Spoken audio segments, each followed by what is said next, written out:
Hey, sixth graders. Today we're going to look at a couple pages here in a book about chemical formulas and equations. We've been talking about physical and chemical changes all last week here. And looking over on this side here, here's what we're going to try to figure out whether or not a chemical reaction is occurring. And the bulk of what we'll talk about in this one is this part here, to how to read and understand a balanced chemical equation, and we'll have a chance to practice that too with a little sheet that's called Is It Following the Law? So I'll read along with this one and point out some things along the way. So, physical or chemical change. You can smell a rotten egg and see the smoke from a campfire. Signs like these tell you that a chemical reaction is taking place. Other evidence might be less obvious, but clues are always present to announce that a reaction is underway. Matter can undergo two kinds of change, physical and chemical. Physical changes in a substance affect only physical properties, such as its size or its shape, whether it's a solid, liquid, or a gas. For example, when water freezes, it's a physical state changes from liquid to solid, but it's still water. In contrast, chemical changes produce new substances that have properties different from those of the original substance. The rust on a bike's handlebars, for example, has properties different from those of the metal around it. A process that produces chemical change is a chemical reaction. To compare physical and chemical changes, look at the newspaper shown in Figure 1. If you fold it, you change its size and shape, but it's still a newspaper. Folding is a physical change. If you use it to start a fire, it will burn. Burning is a chemical change because new substances result. How can you recognize a chemical change?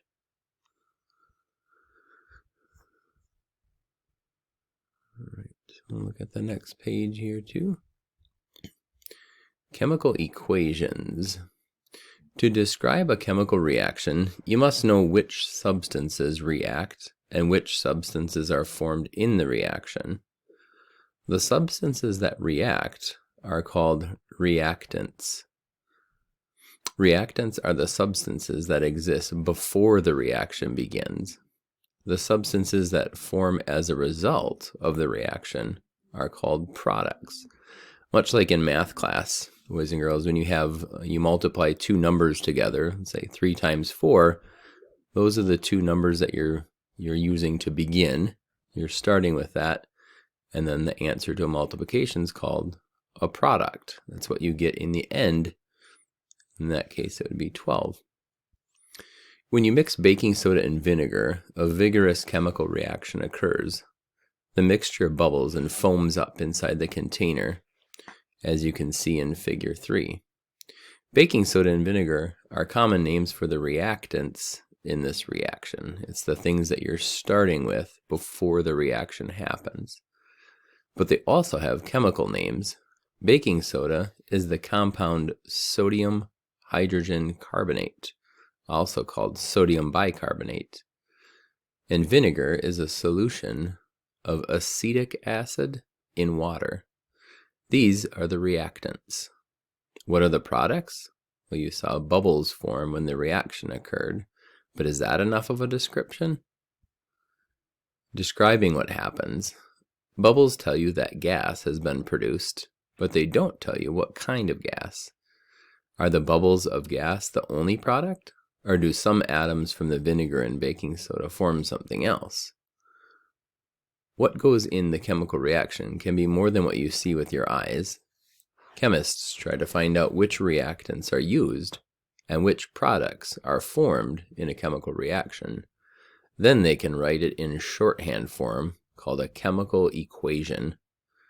A chemical equation tells chemists at a glance the reactants, products, physical state, and the proportions of each substance present.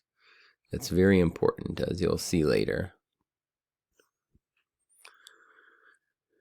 And here's one of our main takeaways here today to really get to understand this, the conservation of mass. What happens to the atoms in the reactants when they're converted into products? Do they disappear? No. According to the law of conservation of mass, the mass of the products of a chemical reaction must be the same as the mass of the reactants in the reaction. This principle was first stated by the French chemist Antoine Lavoisier, who is considered the first modern chemist. Lavoisier used logic and scientific methods to study chemical reactions. He proved by his experiments that nothing is lost or created in chemical reactions. In a way, he showed that chemical reactions are much like mathematical equations. In math equations, the right and left sides of the equation are equal. So everything that's on the left side of the equal sign is the same as everything on the right side of the equal sign. Chemical equations are similar, but it is the number and the kinds of atoms that are equal on the two sides. Every atom that appears on the reactant side of the equation also appears on the product side, as shown in Figure 4.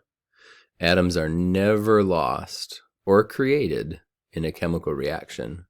However, they do change partners. So you can see over here, this little balance here shows that this kind of shows the before and after here. One side is here, the reactants, as you can see, and over on this side is the product. So this is what's made after the reaction. And you can see the numbering here. This shows that there's 3 carbons, 5 hydrogens, 5 oxygens, and a sodium. Okay. When you look over on this side, there's also 3 carbons, 5 hydrogens, 5 oxygens, and a sodium. Okay, but you look at how it's a little bit different. Okay, you can count them out there. There's your 5 oxygens, 1, 2, 3, 4, 5 hydrogens. There's your 3 carbons, and then there's your sodium. And this is where they're all together during that reaction. And now you look how after the reaction, you can see over here they're rearranged a little bit. Okay, this is the product. This is what's left after the reaction. You can see a couple of those oxygens. This looks like CO2, so a little carbon dioxide gas has formed and is now up in here. Okay, so a couple of those oxygens that were down here are now up here as a gas, and one of those carbons that was down in here has now been rearranged and is now a part of this carbon dioxide molecule. Okay, but the whole point of this is that you can seal that this is a sealed container with a little cork on the top. That proves the point that nothing is created and nothing is lost. It's just been rearranged, or as they said, they change partners. So all the same stuff that's here is still there due to the law of conservation of mass. Balancing chemical equations. When you write a chemical equation for a reaction, you must observe the law of conservation of mass. Sometimes this is easy, as in the vinegar and baking soda reaction. All you need to do is write the chemical formulas for the reactants and the products.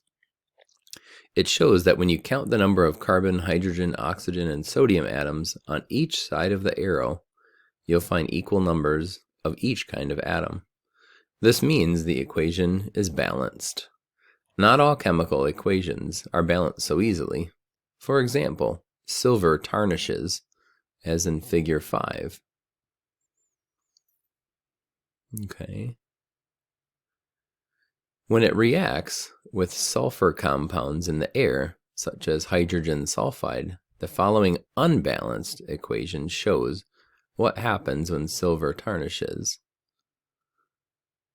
Okay, just kind of looking at this one too, they mentioned this one is unbalanced. So looking in here, I see there's 1 atom of silver.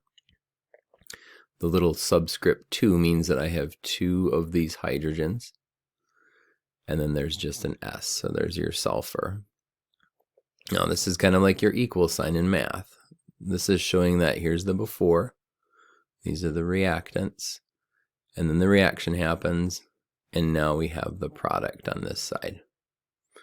And now look over here. I have looks like the subscript 2 means I have 2 atoms of silver, I still have 1 sulfur and I still have 2 hydrogens. Okay, so this is unbalanced. Okay, here we go. Count the number of atoms on each type in the reactants, which we just did. The same numbers of hydrogen and sulfur are on each side, but 1 silver atom is on the reactant side. 2 silver atoms are on the product side. This cannot be true. A chemical reaction cannot create a silver atom, so this equation does not represent the reaction correctly. Place a 2 in front of the reactant silver and check to see if the equation is balanced. The balanced equation is shown below. So to balance this one, we had 2 here, and right here you can see the change. They added a 2, meaning I have 2 atoms of silver. To balance chemical equations, place numbers before the formulas, as you just did now for silver. However, you must never change the subscripts written to the right of the atoms in a formula. Changing these numbers changes the identity of the compound.